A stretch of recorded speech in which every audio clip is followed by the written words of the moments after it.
ওই মাইকের সামনে কথা বলার অভিজ্ঞতা আমার নাই। এখানে তো অনেকেই অনেক আলোচনা করতেছেন, এখন এটা হচ্ছে যে এটা একেবারেই হচ্ছে বুদ্ধিবৃত্তিক প্ল্যাটফর্মের মতো হয়ে গেছে।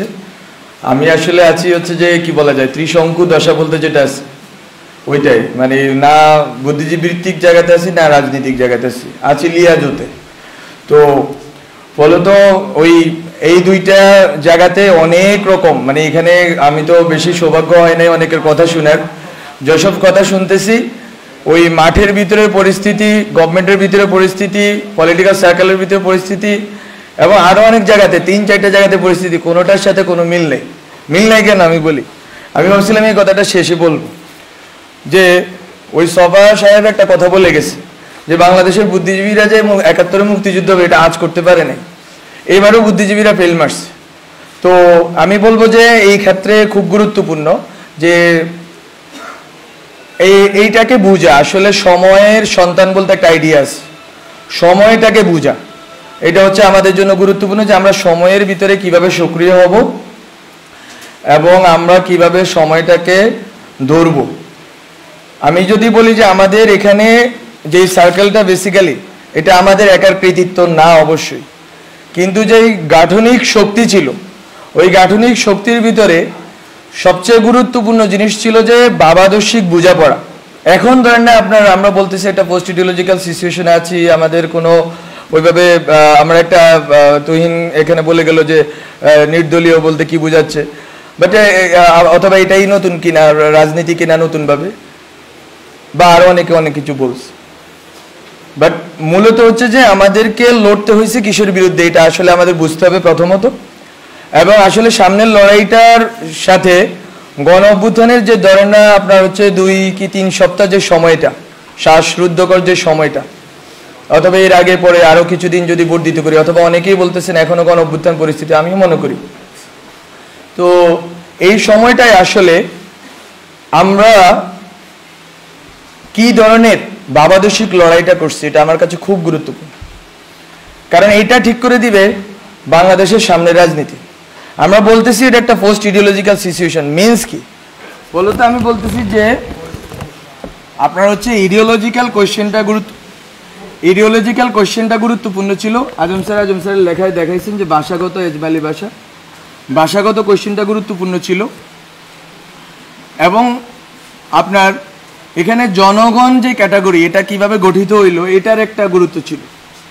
এখন ধরেন আপনি এই যে ছোট ছোট সোভিয়েতগুলো ছিল এতদিন, এক একজন, এখন এখানে ধরেন আমি খুব বোধ হয় এখানে 80% লোকরে আমি পার্সোনালি চিনি, মানে চিনি বলতে তাদেরকে আমি জানি যে লোকেট করতে পারবো যে কে কোন ইডিওলজিক্যাল পজিশনে, কে কোন কালচারাল পজিশনে বিলং করেন, কিন্তু তারা সবাই এখানে একযোগ হয়ে আছেন।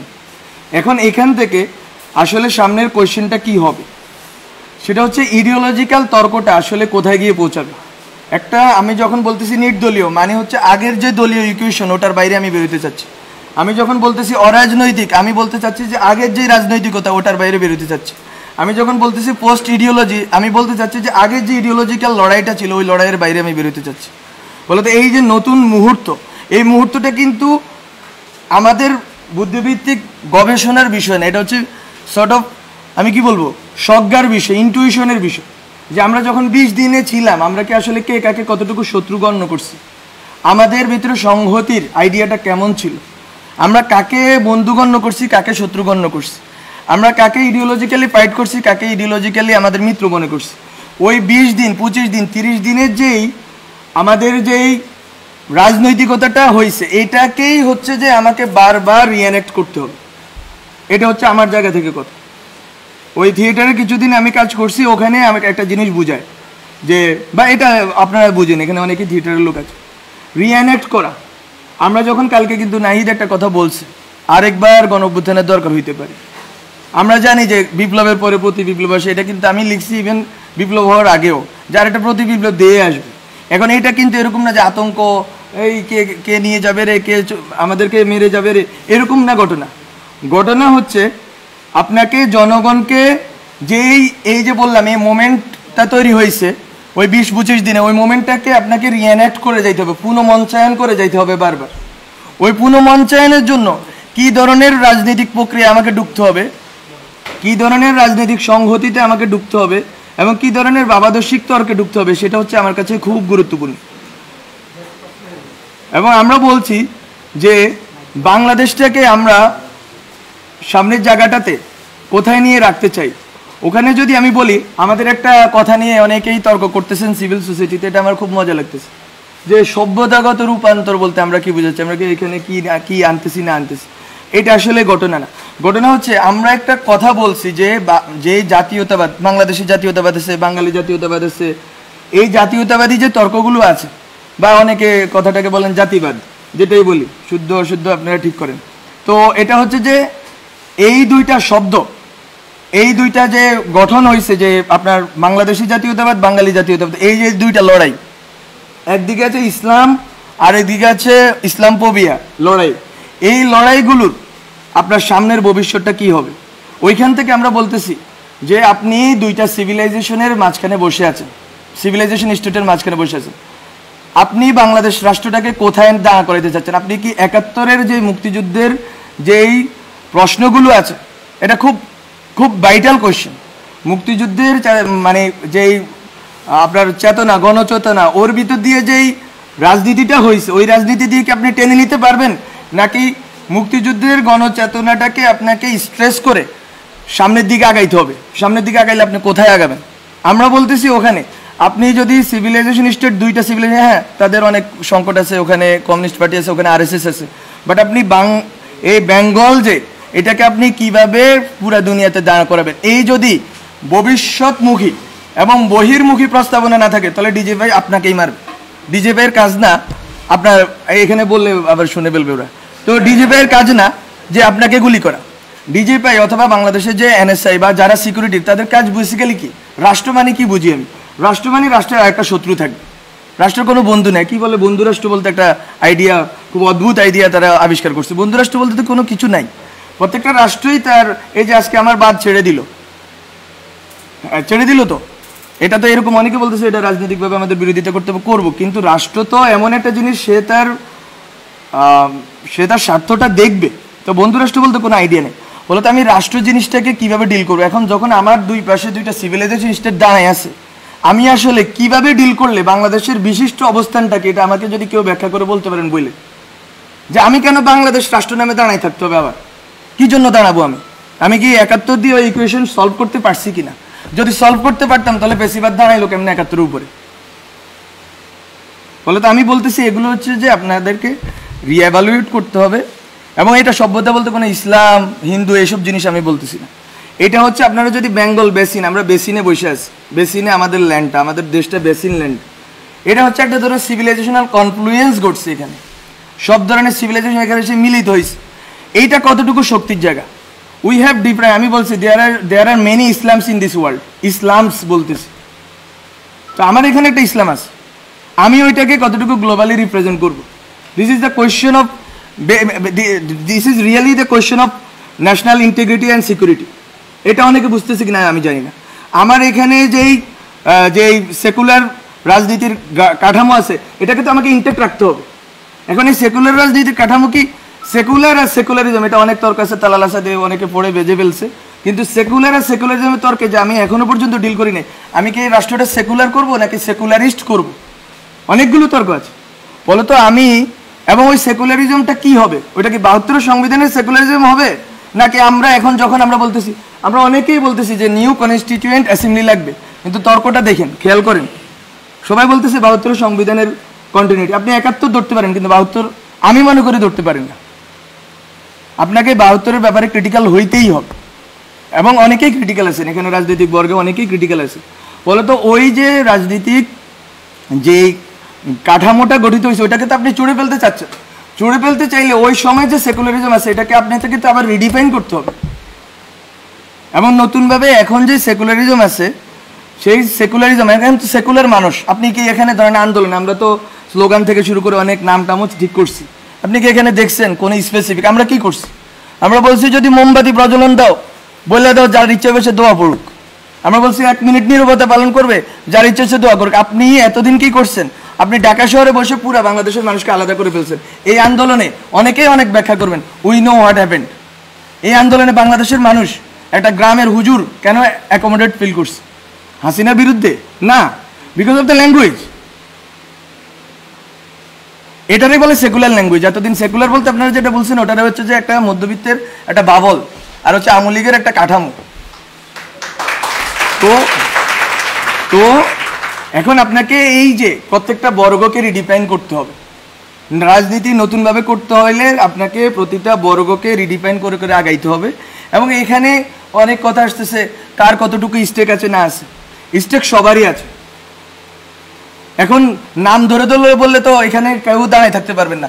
100 জনের উপরে, আমি তো যখন বন্দি ছিলাম বাসার ভিতরে, এই যে আপনার প্রথম 210 জন যখন এলো, তখন এর ভিতরে 84 জন হচ্ছে দিনমজুর, একজন আছে দিনমজুর এখানে। তো কিসের জনতা? আপনি হুজুর মারা গেছে, মাদ্রাসার হুজুর মারা গেছে কয়টা আপনি খোঁজ করেন, আছে কেউ এখানে? নাই। কিন্তু তো আপনি বলতেছেন ইনক্লুসিভ করবেন, সেকুলার করবেন, করতে পারবেন না। বলে তো আপনাকে আমি এই জন্য বলতেছি, ওই জনগণের যেই চেতনা ওটা সেকুলারে, এটা নিয়ে দ্বিমত নেই। তো ওই চেতনাটাকে তো আপনাকে আবার রিএনেক্ট করতে হবে। ওই রিএনেক্ট করার প্রস্তুতিগুলো তো থাকতে হবে সোসাইটির ভিতরে, এবং ওই বোঝাপড়াটা থাকতে হবে। আমরা যখন কথা বলতেছি, আমরা বলতেছি যে সবাই এখানে কিন্তু এক ধরনের বিদ্বেষের ভাবের ভিতরে। সেখানে অনেক আওয়ামী লীগের লোক আসছে, আমি জানি, আমি চিনি অনেকটা, একেবারে আওয়ামী লীগের খাস লোক। ইভেন 5ই আগস্ট তারিখে আওয়ামী লীগের পক্ষে বক্তব্য দিচ্ছে, এরকম লোক এখানে আসছে, অনেকে আসুক। কিন্তু কিভাবে আপনি 71-এর পর রিকনসাইল করতে পারেন নাই দেশটাকে?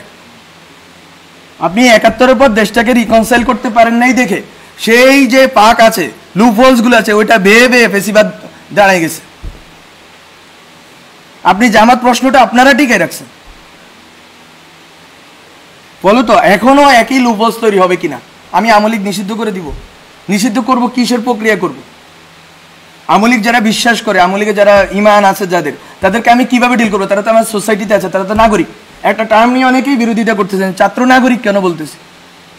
বিকজ আমি স্টেট চাই, স্টেটে সিটিজেন থাকে, পিপল অবশ্যই থাকে। পিপল তো কাঠামো, প্রথমকার কাঠামো। আমি বলতেছি এটা ভবিষ্যমুখী হিসাবে, এটা নিয়ে আমরা আরেকটা তর্ক আরেকবার করবো। কিন্তু আমি বলতেছি যে এখানে আওয়ামী লীগের যে লোকগুলো আছে তাকে আপনি কিভাবে রিকনসাইল করবেন?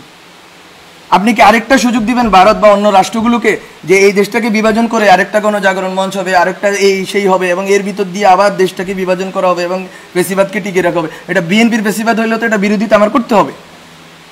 বলে তো এই কোয়েশ্চেনগুলো আপনারা মাথায় রাখেন যে রিকনসিলিয়েশন প্রসেসটা কী হবে এই ন্যাশনের।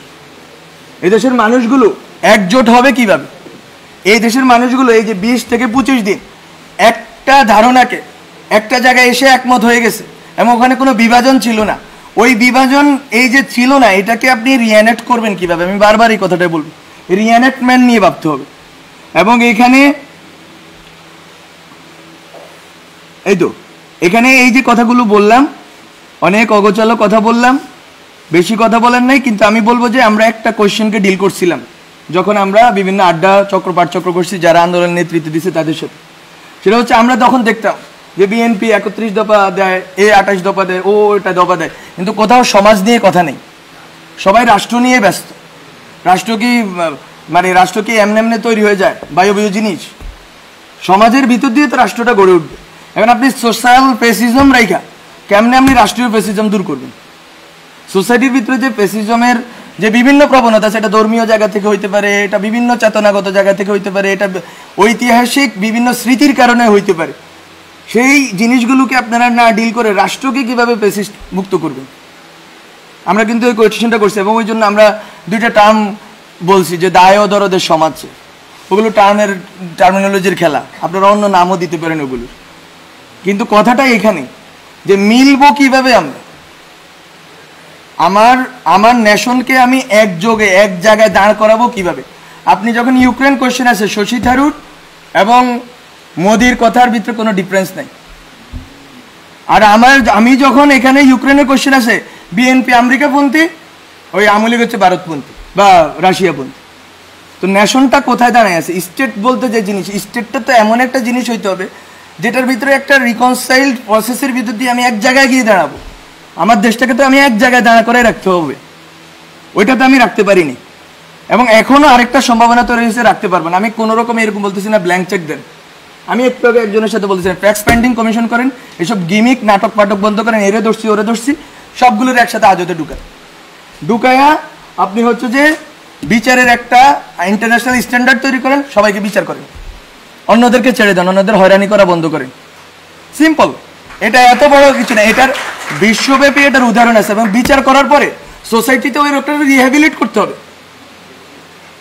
আপনি আরেকটা জামাত শিবির বানাইতে পারেন না যে যেখানে দেখবো কি কি কি একটা একটা শিবির দরিয়ে দেওয়া যাবে। আমি কি বলবো ছাত্রলীগের কথা বললে এই রাষ্ট্র টিকবে না? বলো তো। আমি বলবো যে আমি অনেক কথা অগোছালোভাবে বলছি। এই জিনিসগুলো হচ্ছে যে আমাদের কনসিডারেশনের, কন্টেম্পলেশনের বিষয়। সেলফ, আমি আরেকটা কথাও বলছি, সেলফ, আমরা ওই সময় সেলফ নিয়ে বলছি। এগুলো আমাদের ওই সময়ের এই বটতলায় বসে 20-30 জনের আড্ডা ছিল ওই সময়। ওখানে বলছি লাইফ স্টাইল যদি চেঞ্জ না করেন একেবারে নিচের জায়গাতে, তাহলেও তো আপনি ফেসিবাদে দাঁড়াইতে পারবেন। আপনার লাইফ স্টাইলের ভিতরেও ফেসিজম আছে। ফলত আপনারা উপরি কাঠামো থেকে ফেসিজম দূর করবেন, সংবিধান সভা বানাবেন, বা মানে অনেক তো খেলা আছে, গঠন আরো অনেক কিছু করবেন। কিন্তু জনগণ, ব্যক্তিটা কোথায় আছে? ব্যক্তি মানুষের যে হাজার হাজার, এখানে অনেকে কথা বলতেছে এই যে ভাই বললো ইম্পালসিভ হয়ে গেছে তরুণদের ইম্পালসিভ জিনিস। আরেকটা কথাও আছে এটার পিঠে, যে তরুণরা তো ট্রমাটাইজড হয়েছে। ঢাকা শহরের লাখ লাখ, ঢাকা শহরের না, মফস্বল বিভিন্ন এলাকার তরুণরা ট্রমাটাইজড হয়েছে। আপনি তাদের ট্রমা কিভাবে ডিল করবেন? এই মানসিক স্বাস্থ্যের সমস্যা আপনি কিভাবে ডিল করবেন এই নতুন রাষ্ট্রে? বলে তো অনেক কোশ্চেন আছে। কিন্তু এই যে ব্যক্তি পর্যন্ত তো পৌঁছাইতে হবে। ব্যক্তি সমাজকে আমি পরিগঠন করলে আমি রাষ্ট্রকে এদিক ওদিক করতে পারবো, কিন্তু রাষ্ট্র আবার আমি সার্বভৌম করবো কিনা ওই তর্কেও আমাকে থাকতে হবে। রাষ্ট্রকে আমি আবার সার্বভৌম করে ফেলবো কিনা। বলে তো অনেক অগোছালো কথা বলে ফেলছি, ক্ষমা করবেন, আমি অনেক ছোট মানুষ। তো এতটুকুই কথা। আপনাদের সাথে আরও কথা হবে, কিন্তু আমি বলে রাখলাম যে আন্দোলনের ভিতর, গভর্নমেন্টের ভিতর এবং সামাজিক বা রাজনৈতিক পরিসরের ভিতর অনেকগুলো তর্ক আছে যেটা আসলে খাপ খায় না। এই খাপ খাওয়ার জায়গাটা তৈরি করতে হবে যাতে আমরা সেম পেজে থাকি এবং বাংলাদেশ রাষ্ট্র নিয়ে আমাদের যে স্বপ্নটা আছে, স্বপ্নটা একটু বড় করে দেখতে হবে। এইটা যে এতদিন, আমি শুধু একটা কথা বলে শেষ করি, কেন আমরা সভ্যতা রাষ্ট্রের কথা বলতেছি। যতদিন আপনি বাংলাদেশ রাষ্ট্রের ভিতরে থাকবেন, বিজেপি এনএসআই আপনাকেই মারবে। আর যদি আপনি মনে করেন বাংলাদেশ রাষ্ট্রকে আপনি গ্লোবালে দাঁড় করাবেন, তাহলে ভিন্ন ঘটনা ঘটবে। এটা সিম্পল স্ট্র্যাটেজিক্যাল কথা। মানে আপনার আমার ঠিক করার কথা, আমি বাংলাদেশ রাষ্ট্রকে কোথায় দেখতে চাই। ঠিক আছে।